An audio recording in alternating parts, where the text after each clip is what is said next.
Alors, bonjour à toutes et à tous, à nouveau. Aujourd'hui, on va parler de Allan Kardec, le spiritisme et le livre des esprits. On va faire un petit voyage autour du livre des esprits. Pour commencer, Allan Kardec, de son vrai nom Hippolyte Léon Denisard Rivail, né le 3 octobre 1804 et mort le 31 mars 1869, est un pédagogue français, fondateur de la philosophie spirite ou spiritisme. Il est généralement surnommé de codificateur du spiritisme. Son œuvre influence aujourd'hui fortement la culture et la vie publique. Né à Lyon en 1804, dans une famille de juristes, il va à l'école primaire locale jusqu'à ses 10 ans. Mais sa riche famille bourgeoise l'envoie à l'abri des troubles de la fin de l'époque napoléonienne, terminer ses études à l'étranger. Il devient interne au château d'Yverdon, sur le lac de Neuchâtel, chez le célèbre pédagogue Johann Heinrich Pestalozzi, qui met alors en pratique les principes de l'Émile de Rousseau. Et dans cette école mutuelle, il apprend avec d'autres jeunes gens de la bonne société européenne. Il parle plusieurs langues vivantes, comme l'anglais, l'allemand et le néerlandais. Ces influences de Pestalozzi furent très fortes sur le futur Kardec, et les principes de la pédagogie se retrouveront dans la doctrine spirite, la fraternité universelle ou l'ouverture aux femmes. Il importe en France les idées de Pestalozzi et son type d'école. En 1820, il installe à Paris et ouvre en 1824, au 35 de la rue des Sèvres, un cours privé fondé sur les méthodes de Pestalozzi. Il publie de nombreux ouvrages pédagogiques, donc un plan proposé pour l'amélioration de l'éducation publique, soutenu par un père, un compatriote lyonnais, qui reçut un prix de l'Académie royale d'Arras en 1828. En 1832, il épouse Émilie Boudet, une institutrice qui travaillait avec lui dans son école, et dans la poursuite de son œuvre pédagogique, lorsque l'école doit fermer pour des raisons financières, Léon Rivail traduit des textes allemands et publie ses manuels pour gagner sa vie. Il continue à donner des cours gratuitement de chimie, physique, anatomie et astronomie. Et Kardec, si on le voit, et vous pouvez voir et trouver dans la biologie chez Internet, avec 18 ans, il avait déjà un livre publié sur arithmétique. C'est quelqu'un qu'on voit que depuis tout jeune, il était très évolué. Alors, Rivail rédigea plusieurs manuels scolaires. Le cours de pratique et théorique d'arithmétique d'après la méthode Pestalozzi, édité en 1824, 1845 et 1847. Je ne pensais pas que j'avais ce slide-là. Alors, c'est ce livre que je parlais. Avec 20 ans, il avait déjà un cours de pratique et théorique d'arithmétique. Plan proposé pour l'amélioration de l'instruction publique en 1828, couronné pour l'Académie. Et mémoire sur l'instruction publique adressée à messieurs, les membres de la commission chargée de réviser la législation universitaire en 1831. Il est un grand positiviste, pas du tout tourné vers le surnaturel. C'est en cette capacité de pédagogie positiviste qu'il est sollicité pour superviser les séances de table tournante. On lui demande aussi de mettre de l'ordre dans les communications des esprits reçues lors des séances. Et cela donnera le livre des esprits. Il fonde également la revue Spirit, magazine encore publié aujourd'hui dans plusieurs langues. Et là, je vous dis qu'on peut aussi devenir associé de la revue Spirit. Je pense que j'ai même une ici. Elle est publiée 4 fois par an. Son abonnement coûte 28 € par année. Et c'est une des bonnes façons d'aider le spiritisme et de le divulguer. Et selon Kardec, l'homme n'est pas seulement composé de matière, il y a en lui un principe pensant, relié au corps physique, qu'il quitte, comme on quitte un vêtement usagé, lorsque son incarnation présente est achevée.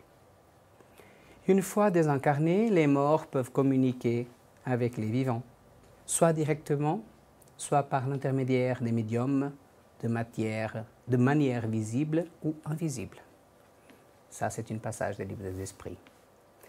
Il meurt d'un anévrisme en 1869 en lisant nombre de tests en cours d'écriture. Un 6e livre, donc le livre provisoire et les prévisions concernant le spiritisme, fut également retrouvé. Tous ces travaux inachevés furent regroupés par l'éditeur Pierre Quétin, Lit-Marie, quelques années plus tard, et édités sous le titre « Les œuvres posthumes d'Allan Kardec ». Parlons-en alors un peu sur le spiritisme. La doctrine spirit ou le spiritisme. De quoi s'agit-il? C'est un ensemble des principes et des lois révélés par les esprits supérieurs, contenus dans les ouvrages d'Allan Kardec, qui constituent la codification spirit. On a le livre des esprits, le livre des médiums, l'évangile selon le spiritisme, le ciel et l'enfer, la Genèse. Le spiritisme est une science qui traite de la nature, de l'origine et de la destinée des esprits et de leur rapport avec le monde corporel. C'est la définition que Allan Kardec a donnée dans le livre « Qu'est-ce que le spiritisme ?» dans son préambule.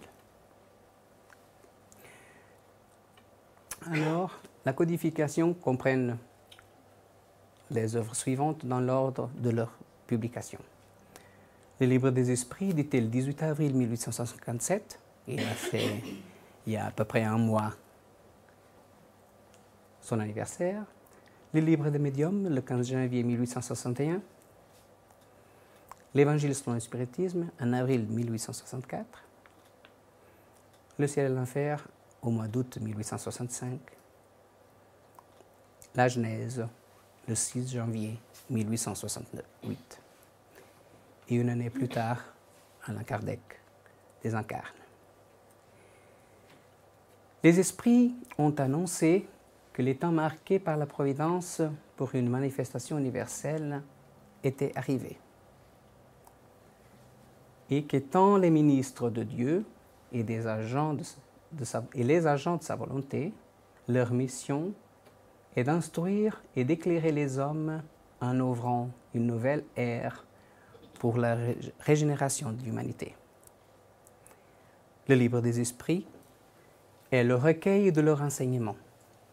Il a été écrit par l'ordre et sous la dictée d'esprits supérieurs pour établir les fondements d'une philosophie rationnelle, dégagée des préjugés de l'esprit de système. Il ne referme rien qui ne soit l'expression de leur pensée et qui n'aille subi leur contrôle. L'ordre et la distribution méthodique des matières, ainsi que les remarques et la forme de quelques parties de la rédaction, sont seule l'œuvre de celui qui a reçu mission de la publier. Le rôle à développer en priorité par le Centre Spirit et la diffusion de la doctrine Spirit pour le renouveau de l'homme en intégrant dans le groupe familial pour le progrès moral et spirituel de la société. Les centres Spirit, écoles de formation spirituelle et morale, jouent un rôle important dans la divulgation du spiritisme et par l'accueil de tous ceux qui recherchent du conseil et du soutien.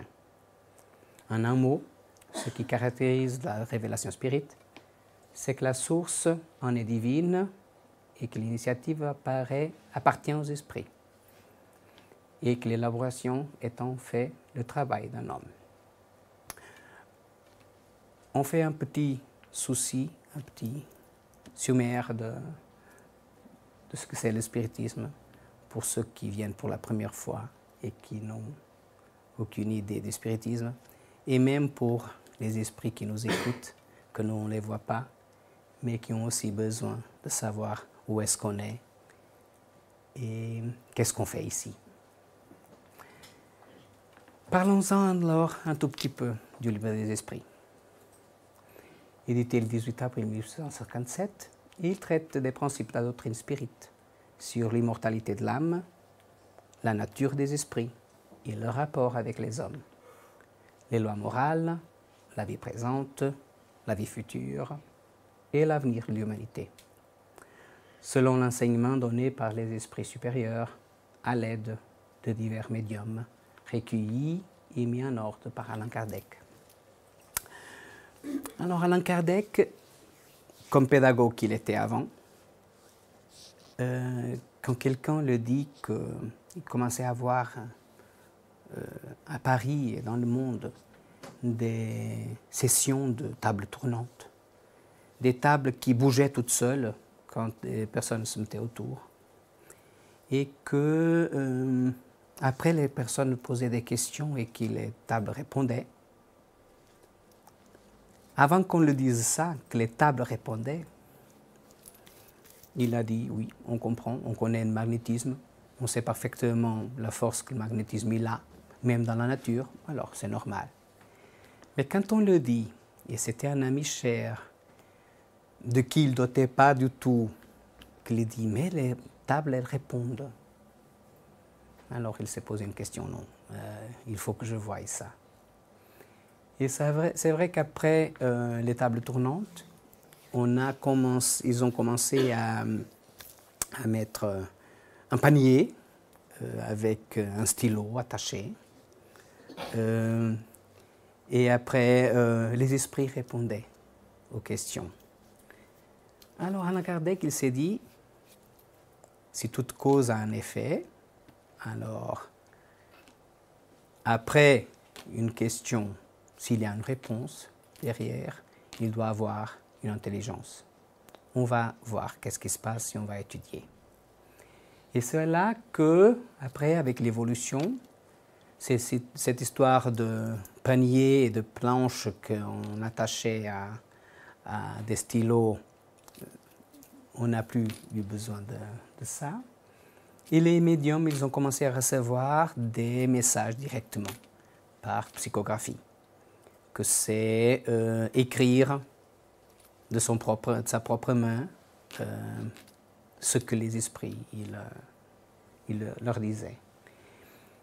Et c'est avec toutes ces instructions que les esprits ont données par des messages, des milliers de messages, que si on recule un peu dans le temps, si on parle de 160 ans en arrière, il n'y avait pas d'ordinateur, il n'y avait pas d'imprimante, il n'y avait pas de courrier, il n'y avait pas d'Internet, il n'y avait pas de voiture, et que Allan Kardec recevait des messages de plusieurs médiums et qu'il a dû les cataloguer, les contrôler, les vérifier, et qu'il voyait que dans plusieurs endroits et par plusieurs médiums, le message qu'il recevait, c'était la même. Il s'est dit non, alors il a commencé à cataloguer, il a créé ces 5 ouvrages qu'on avait parlé avant. Et le livre des esprits, c'est le noyau central de l'œuvre. Il commence pour l'introduction et pour l'égomène, qu'on va tout de suite après parler un peu sur ça. Et son noyau central, dans le livre premier, il se partage en les causes premières, chapitres 1 et 4. Le livre deuxième, le monde spirit ou des esprits, chapitres 1 à 6. Il a un livre deuxième qui parle du monde spirit, dans les chapitres 6 à 11. Un livre troisième, des lois morales, dans les chapitres 1 à 12. Une quatrième partie, espérance et consolation, dans les chapitres 1 et 2. Et encore, le premier livre, les causes premières, chapitres 2, 3 et 4. Livre deuxième, monde spirit, chapitre 9, 10 et 11. Et livre troisième, loi morale, chapitres 4 et 5. Et je vous fais ce petit schéma parce que ce premier livre, il donne de base à la construction de la Genèse. Le deuxième livre donne de base à la construction des livres des médiums. La troisième partie donne à la construction de l'évangile selon le spiritisme. La quatrième partie sert de base à la construction du ciel et l'enfer. Et l'introduction et prolégomène, il donne de base de construction qu'est-ce que le spiritisme. Et quelqu'un qui, avant de publier tous les autres livres, dans un seul livre, il a déjà programmé qu'est-ce qui se passerait dans l'avenir. C'est quelqu'un d'une méthode, d'une organisation qu'on remarque.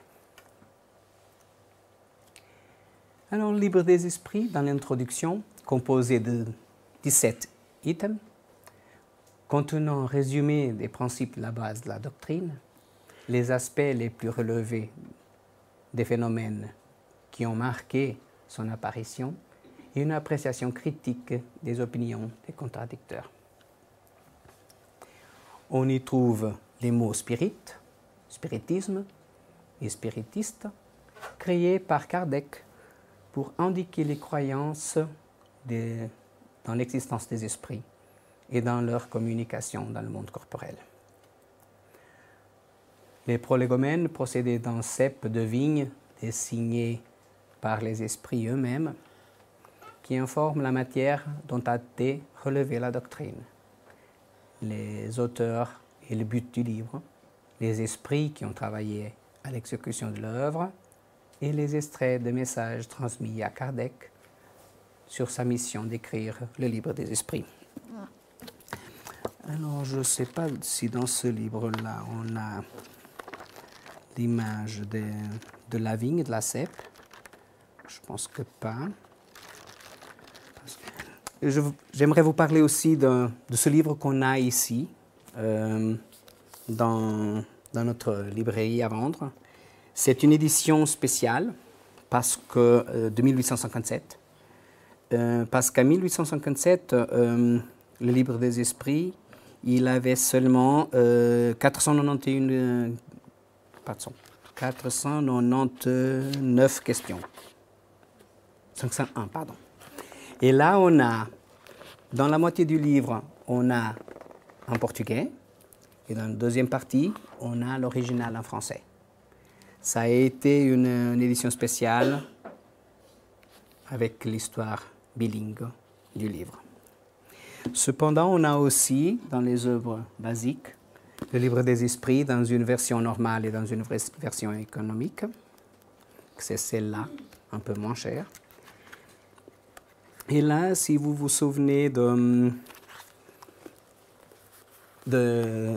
notre logo des 20 ans du GEP qu'on a fêté là, il y a très peu, on a mis la cèpe, la vigne, parce que cette cèpe-là, qu'on voit ici, elle a été désignée par des esprits. Que ça veut dire que nous, on est les ouvriers, qu'on doit travailler la vigne du Seigneur pour vraiment faire quelque chose pour nous-mêmes et pour l'humanité dans l'avenir.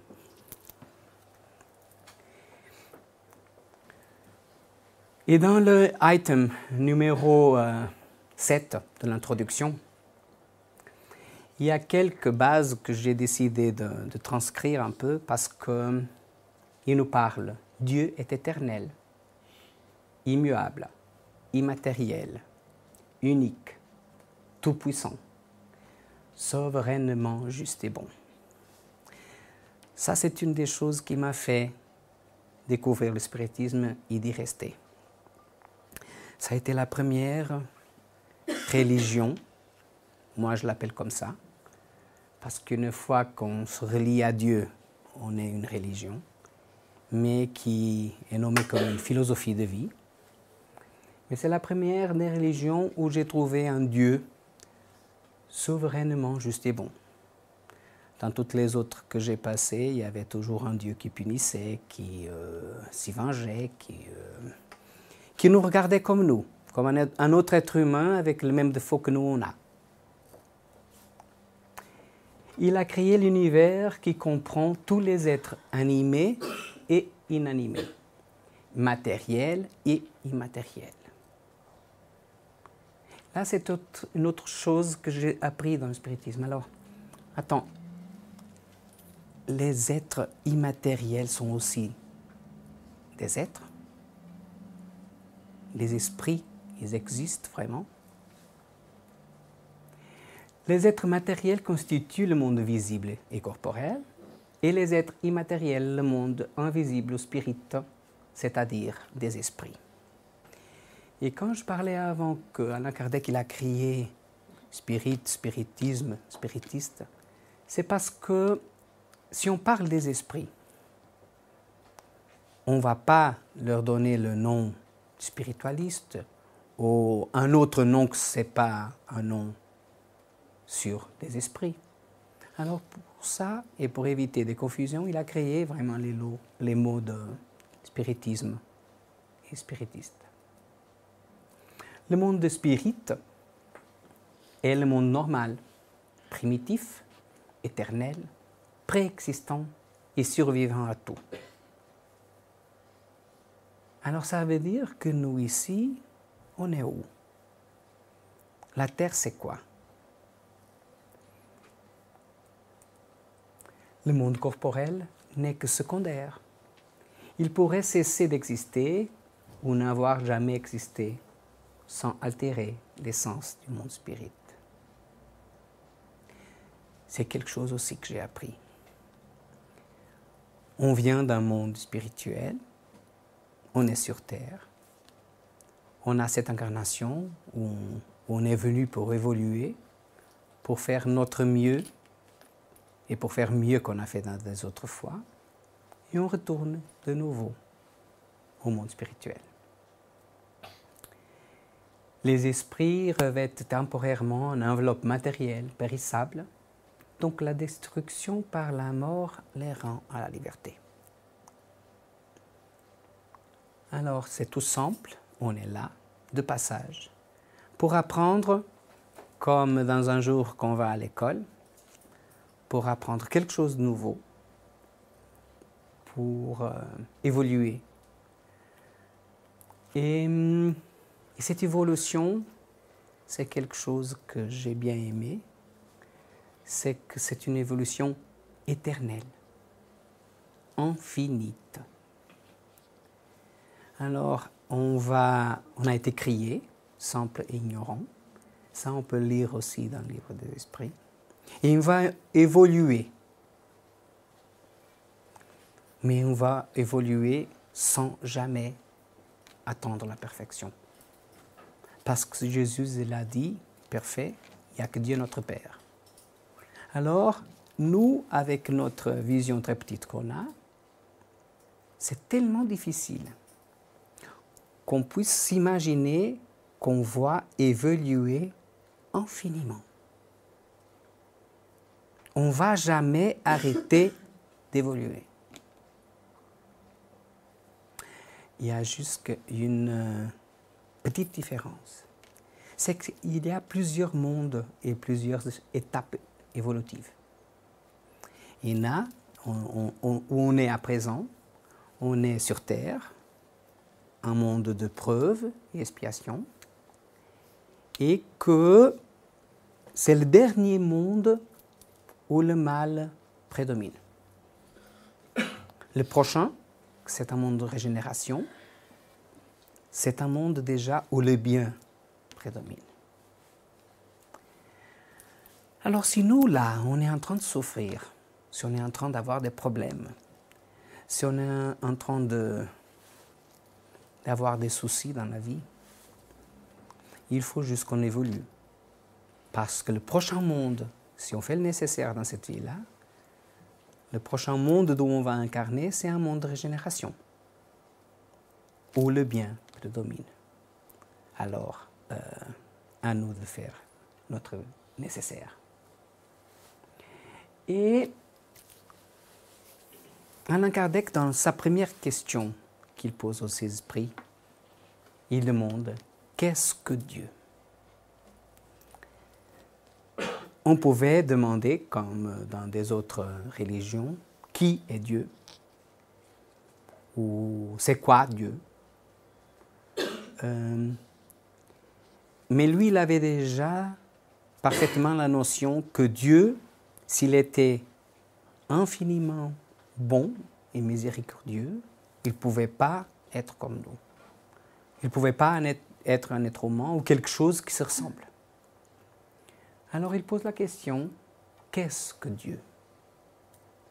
Et les esprits lui répondent, Dieu est l'intelligence suprême, cause première de toutes choses.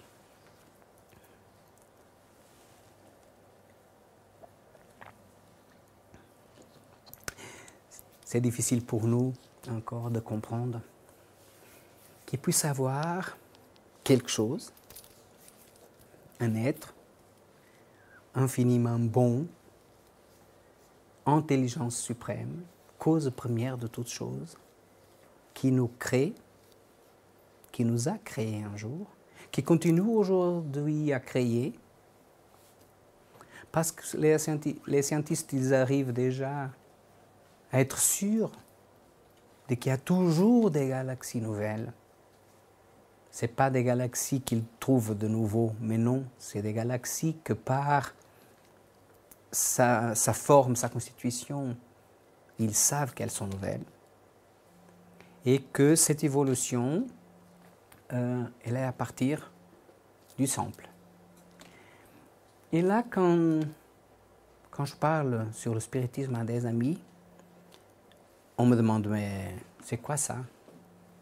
Vous croyez en Dieu? Et la première question du livre des esprits, c'est exactement ça. Qu'est-ce que Dieu?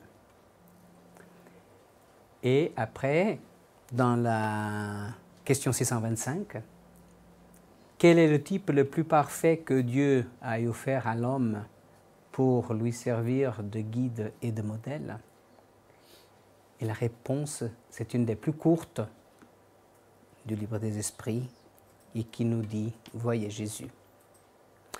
Pour ça, on est aussi des chrétiens. Et Allan Kardec, il complète disant « Jésus est pour l'homme le type de la perfection morale à laquelle peut prétendre l'humanité sur terre. Dieu nous l'offre comme le plus parfait modèle. Et la doctrine qu'il a enseignée est la plus pure expression de sa loi, parce qu'il était animé de l'Esprit divin, et l'être le plus pur qui aille apparu sur la terre. Si quelques-uns de ceux qui ont prétendu instruire l'homme dans la loi de Dieu l'ont quelquefois égaré par des faux principes, c'est pour s'être laissés dominer eux-mêmes par des sentiments trop terrestres et pour avoir confondu les lois qui régissent les conditions de la vie de l'âme pour celles qui régissent la vie du corps. Plusieurs ont donné, comme loi divine, ce qui n'était que des lois humaines, créées pour servir les passions et dominer les hommes. Allan Kardec, il a vraiment décidé de nous dire que si nous, on veut évoluer, si nous, on veut vraiment avancer plus vite, c'est à Jésus qu'on doit suivre comme exemple. Il a égaré par des faux principes, parce que on doit vraiment entendre ce que Jésus nous dit le jour à jour. Dans l'œuvre Chemin, Vérité et Vie, écrite par Francisco Cancha-Xavier, par l'Esprit Emmanuel.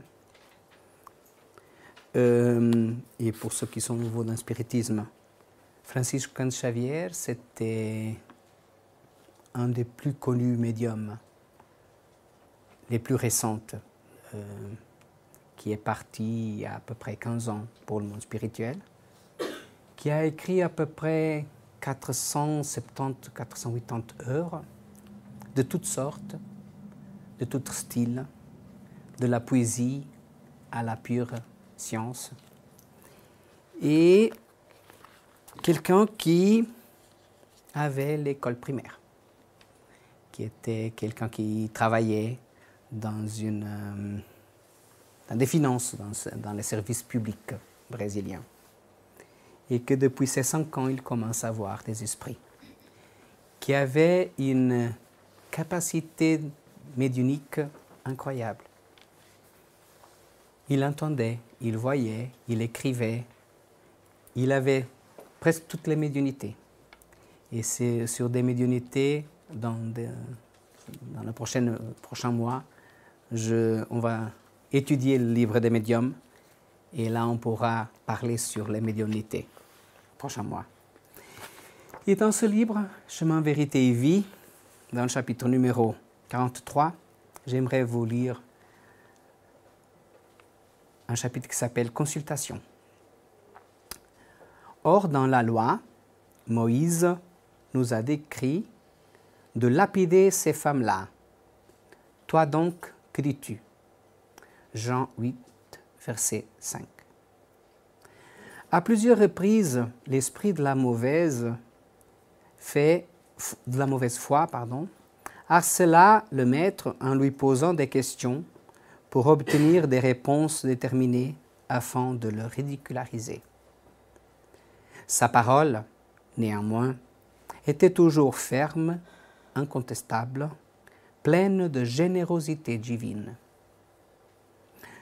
Nous nous rapportons à cet incident pour considérer que de tels faits invitent le disciple à toujours consulter sa sagesse, la conduite et l'exemple du Maître. Les enseignements et les actes de Jésus sont des leçons spontanées qui concernent toutes les questions de la vie. L'homme a pour habitude de beaucoup dépenser pour interroger l'intelligence d'autrui. La vie des professionnels, un droit coûte parfois au prix d'angoissants sacrifices. Jésus, quant à lui, donne des conseils décisifs et profonds. Il suffit que l'âme se tourne vers la prière, l'équilibre et la calme. Le Maître lui parlera alors de la bonne nouvelle de la rédemption. Fréquemment surgissent des cas inattendus, des problèmes dont la solution est difficile à trouver. L'homme n'ignore pas ce que les coutumes et les traditions lui suggèrent de décider, d'une certaine manière. Néanmoins, il est essentiel que l'apprenti de l'Évangile ne demande que un son fort intérieur. Mais Maître, que me dis-tu de cela? Et comme une divine lumière, dans le grand silence, la réponse ne se fera pas attendre. Pour ça, dès qu'on a des questions, il faut juste demander à Jésus, qu'est-ce qu'on doit faire? Toi, qu'est-ce que tu ferais dans ce moment-là? Continuons sur le livre des esprits. On va faire un petit dessin de comme le livre se développe. Le corps de l'œuvre, il se divise en 4 parties, selon la table des matières à suivre, à savoir. Le livre premier, il nous parle des causes premières, Dieu, d'éléments généraux de l'univers, de la création, du principe vital. Après, on a le deuxième livre qui nous parle du monde spirit ou des esprits, qui nous parle des esprits et des incarnations des esprits, du retour sur la vie corporelle et la vie spirituelle, de la vie corporelle à la vie spirituelle. Il nous parle de la pluralité des existences, de la vie spirite, du retour à la vie corporelle, de l'émancipation de l'âme, de l'intervention des esprits dans le monde corporel et de l'occupation et mission des esprits. Il y a un dernier chapitre qui s'appelle les 3 règnes. Alors, par ordre, il nous parle des esprits, de l'incarnation, à quoi ça sert. Après, comment se passe quand on part de notre monde corporel qu'on est maintenant à la vie spirituelle. Il nous explique qu'on a plusieurs existences. On ne pourrait pas évoluer si on serait toujours homme. On ne pourrait pas évoluer si on serait tous toujours des femmes. Alors, l'esprit, il n'y a pas de sexe. Il incarne des fois comme homme, d'autres fois comme femme. Et c'est comme ça qu'il va apprendre. Il va incarner une fois comme pauvre, une fois comme riche, une fois comme serve, une fois comme maître. Il faut si on veut évoluer, il faut qu'on passe par toutes les expériences pour savoir. Il nous parle de la vie spirite. Qu'est-ce que c'est la vie de l'autre côté? Qu'est-ce qu'on fait? Il nous parle après du retour à la vie corporelle. Comment ça se passe quand on retourne à nouveau dans une nouvelle incarnation. C'est confus. Pour les premières personnes qui entendent ça pour la première fois, ils se disent « Mais attends, mais on va, on revient, on va, mais c'est quoi ça? On ne comprend rien de ça. » Mais c'est grâce à ça qu'on comprend la bonté de Dieu. Et c'est grâce à ça qu'on comprend quand on voit des catastrophes dans la terre, quand on voit des bébés qui naissent en capacité, quand on voit un handicapé, quand on voit des gens qui souffrent tellement sur terre, on voit qu'on est jusque dans un passage, dans une leçon d'une école qu'on doit apprendre et passer en avant. Oui, volontiers.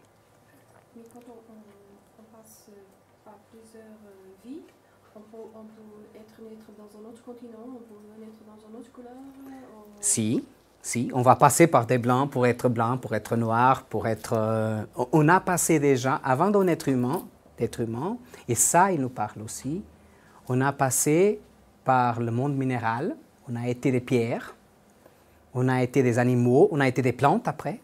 On passe par le monde minéral, après végétal, après animal, et après on avance jusqu'au monde hominal. C'est ce qu'on a aujourd'hui. Mais on a passé pour tout.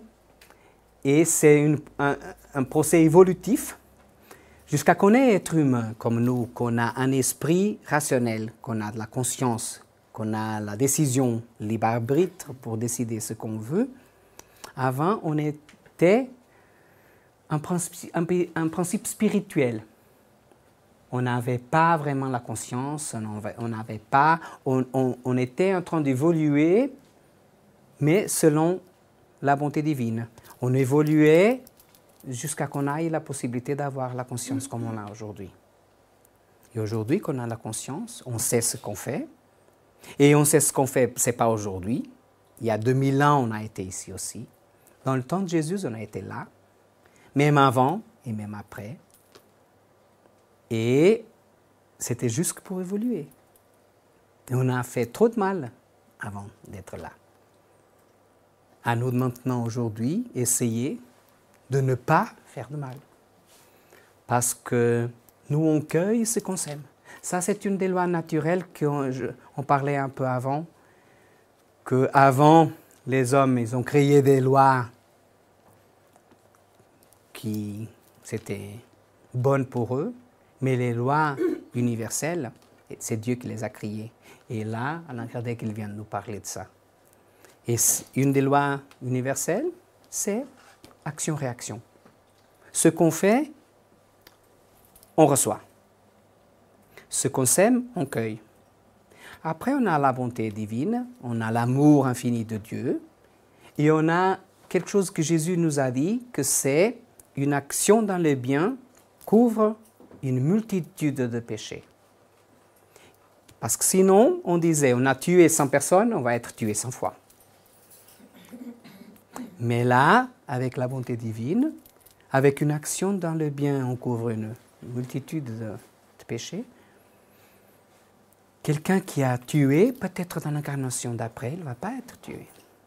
Parce que s'il décide de faire du bien dans son incarnation, les choses vont se passer différemment. Et quand est-ce qu'on laisse d'incarner alors? Jamais. J'ai dit qu'on va évoluer jusqu'à l'infinité. Et le ciel alors? Le ciel, il n'existe pas. Le ciel est partout. Dans le spiritisme, il n'y a pas de ciel, il n'y a pas d'enfer. Ah, on verra dans 2 ou 3 mois, je parlerai sur le ciel et l'enfer, le livre. Et là, on va voir qu'est-ce que c'est le ciel et l'enfer dans les autres religions et qu'est-ce que c'est le ciel et l'enfer dans le spiritisme. Mais le ciel, il n'existe pas vraiment. C'est un état de conscience. Et à partir du moment que Dieu nous permet, et que nous on évolue vers lui, et que plus on s'approche de lui, comme Jésus par exemple, on peut dire que Jésus il est au ciel, sauf que Jésus il n'est pas au ciel, il est autour de nous. C'est son état de conscience qui nous aime d'une telle façon, qui permet que nous on fasse n'importe quoi, et lui il permet parce qu'il sait qu'on est dans une phase d'évolution et qu'on doit tomber pour se mettre debout et qu'on doit faire des tromperies pour apprendre que ce n'est pas par là. Ce n'est pas là le bon chemin. On verra, on viendra un jour sur ça. La troisième partie du livre, le livre troisième, il nous parle des lois morales, de la loi divine ou de la loi naturelle. Les lois d'adoration, du travail, de reproduction, de conservation, de destruction, de société, de progrès, d'égalité, de liberté, de justice, d'amour et de charité. Il nous parle de la perfection morale. Ça, c'est quelque chose, si nous, on veut s'aider pour évoluer, c'est ce troisième chapitre qu'on doit lire. Dans le 4e livre, il nous parle d'espérance et consolation, peine et jouissance terrestre, peine et jouissance future. Et ce que je vous ai dit un tout petit peu là, il est là, on peut le lire sur qu'est-ce qu'on peut s'attendre, où est-ce qu'on peut se consoler. Il y a tout ça dans le livre des esprits. Et les esprits annoncent que les temps marqués par la providence pour une manifestation universelle sont arrivés. Et qu'étant les ministres de Dieu et les agents de sa volonté, leur mission est d'instruire, d'éclairer les hommes en ouvrant une nouvelle ère pour la régénération de l'humanité. Et la doctrine spirit a donc deux particuliers et qui caractérise cette révélation, c'est que la source en est divine, que l'initiative appartient aux esprits et que l'élaboration est le fait du travail de l'homme. C'est donc une vérité éternelle qui permet à l'homme de savoir quel est son avenir et le moyen d'y parvenir, conscient que la souffrance reste un puissant levier corrigeant nos erreurs et nos manquements. Il faut juste que nous, on apprenne que dans des moments de souffrance, on est juste en train d'activer un levier qui nous fait évoluer. C'est difficile de passer au moment. Mais nous tous, si on fait un tout petit peu dans notre conscience, et si on va se souvenir d'un moment qu'on a eu déjà de souffrance dans la vie, on va le dire, c'est déjà passé. Et ce moment, il nous a aidés à évoluer, il nous a fait apprendre quelque chose, et on a évolué quelque chose avec ça. L'esprit de vérité a apporté aux hommes la connaissance du qui sommes-nous d'où venons-nous? Où allons-nous? Dieu ayant donné à chacun son libre arbitre, il nous appartient de comprendre aujourd'hui ou demain quel est le seul moyen de grandir spirituellement, d'éviter bien les souffrances inutiles et d'être en harmonie avec les lois divines.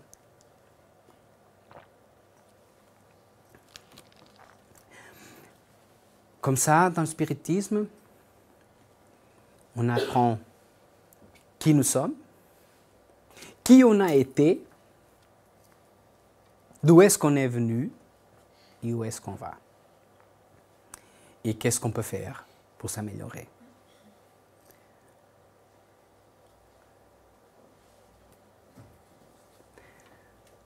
La connaissance de la doctrine spirite est le moyen de rendre ce monde meilleur et plus juste. Par une foi raisonnée, satisfaite en fond, et en parfaite harmonie avec les lois de la nature et de la création qui nous environnent. C'est l'acceptation de la loi de causalité et de sa parfaite justice. Réincarnation et loi de causalité sont les justes leviers qui changeront les hommes par la connaissance du monde spirituel et de l'état de certains esprits, avec les peines et les récompenses futures. On apprend vraiment que si on est dans une vie éternelle, on va apprendre. La connaissance de la doctrine spirite permettra une évolution collective, orientée vers la fraternité et la charité, vers le bien, le beau et le juste. Elle permettra à chacun d'y participer par notre amélioration personnelle, base de développement de toute médiumnité et moyen d'éviter bien les souffrances inutiles. Pour ceux qui n'ont jamais encore lu le livre des esprits, c'est une œuvre base qu'on doit lire. Il y a à présent 1091 questions et réponses qui nous aident à évoluer, qui nous donnent toutes les armes qu'on a besoin pour s'améliorer, pour voir ce qu'on a fait dans le passé, où on a fait de mauvais chemins, de mauvais choix, et qu'on a toujours le temps de maintenant refaire à nouveau. Chico Xavier, il disait déjà, on ne peut pas aller en arrière et faire un nouveau début. Mais on peut commencer maintenant et faire un nouveau fin. À nous de décider qu'est-ce qu'on veut dans la terre. Et le spiritisme, la doctrine des esprits, nous donne les connaissances pour savoir où est-ce qu'on a fait des mauvais choix et qu'est-ce qu'on doit faire maintenant. Une des choses que je fais dans mes prières tous les jours, quand je fais mes prières de Notre Père, à la fin, on dit toujours que Dieu nous pardonne comme nous pardonnons les autres. Mais surtout, ce que je demande, c'est que Dieu, s'il te plaît, que ne soit moi maintenant le mal ou l'origine de n'importe quel mal sur terre. Parce que ce qu'on sème, on cueille. Et on a encore de nos anciennes incarnations les instants qui nous sont caractéristiques, des impulses qu'on a, des réponses qu'on a toujours dans la pointe de la langue quand on nous provoque, et qu'à nous de contrôler, d'apprendre à contrôler, parce que chaque fois qu'on blesse quelqu'un, on peut être blessé après. Alors si on veut s'améliorer un peu, c'est en commençant à s'améliorer à nous-mêmes. À partir du moment que nous, on commence à s'améliorer, autour de nous, tous les gens commencent à s'améliorer aussi, Parce qu'on dégage une autre énergie, on dégage une autre façon de penser. Et les personnes qui nous connaissent depuis des années, elles remarquent la différence. Et celui qui gagne de plus, c'est nous-mêmes. Alors, et je vous remercie de votre présence et je vous souhaite une bonne semaine avec Jésus toujours. Parce que sans cet esprit de lumière qui nous a donné l'exemple sur terre, et que dans les heures de souffrance, c'est la meilleure des aides. Quand on est dans un moment en bas, notre prière, elle n'a pas besoin d'être avec des milliers de mots. Il nous suffit d'appeler pour lui. Et il sera toujours à côté de nous. Il est toujours à côté de nous. J'entends beaucoup de fois des personnes qui disent « mais Dieu, il s'éloigne ». Dieu, il ne s'éloigne jamais. Jésus et les esprits de lumière, ils ne s'éloignent jamais de nous. C'est nous qu'on s'éloigne d'eux. C'est nous qu'on ne permet pas qu'ils nous aident comme ils voulaient nous aider. Alors à nous, juste de contrôler nos pensées, de contrôler nos actes, de faire le mieux ce qu'on peut pour nous-mêmes. Parce qu'à partir du moment qu'on fait le mieux pour nous, eux, ils font le mieux pour nous aussi. Des questions? On a 5 minutes. Je voulais juste dire que tout ça qu'on voit, tout ce qui nous a mis à notre disposition, tous ces enseignements, toutes ces belles choses, ce sont des lois et des enseignements qui c'est pour nous. Il faut que nous sachions que ça, c'est pour qu'on puisse améliorer notre intime de nous. On ne peut pas commencer à aimer l'autre et faire comme si les chiens, on ne va pas plus loin que ça. Tout ce qui nous est donné pour que nous puissions faire un changement dans nous. C'est intime, c'est la réforme intime qu'on doit faire. Et comme ça, on peut avancer plus vite. Mais si on commence à regarder autour, que l'autre il fait ci, que celui-là il fait comme ça, et puis que ça n'avancera pas. Alors tout ça, il ne faut pas qu'on oublie. Parce qu'il ne suffit pas de connaître Jésus. Il faut nous faire notre réforme intime. Sinon, on n'avance pas.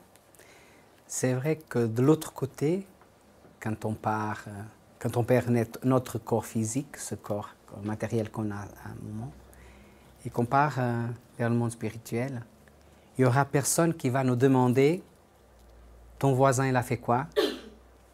Ton oncle, il a fait quoi? Ton père, il a fait quoi ?» C'est nous qu'on va se demander « moi, j'ai fait quoi? Moi, qu'est-ce que j'ai loupé? Qu'est-ce que j'ai perdu dans cette incarnation que j'aurais pu faire et que je n'ai pas fait? » Pour ceux qui ne connaissent pas la doctrine, pour ceux qui ne l'étudient pas, on comprend que la vie continue comme elle est. Mais nous, on n'a pas d'excuse parce qu'en arrivant de l'autre côté, c'est nous qu'on va se dire « je savais le truc et je ne l'ai pas utilisé ». Le truc. Je savais qu'est-ce que je devais faire et je ne l'ai pas fait. Alors, et je vous remercie. On va faire notre prière et après on va avoir le pass magnétique.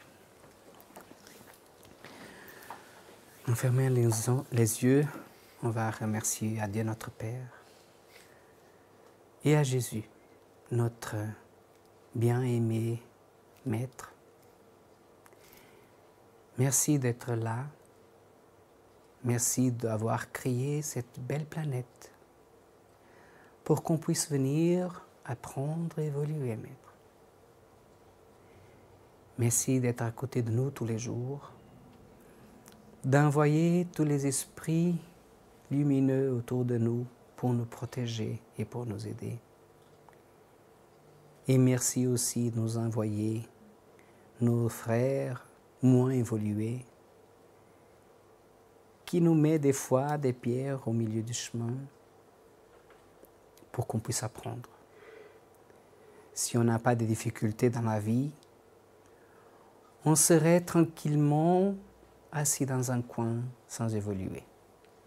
Ce sont les difficultés qui nous font évoluer. Mais grâce à toi, Maître, on sait que ton amour, ta présence, et avec toi, toutes les difficultés sont faciles de dépasser.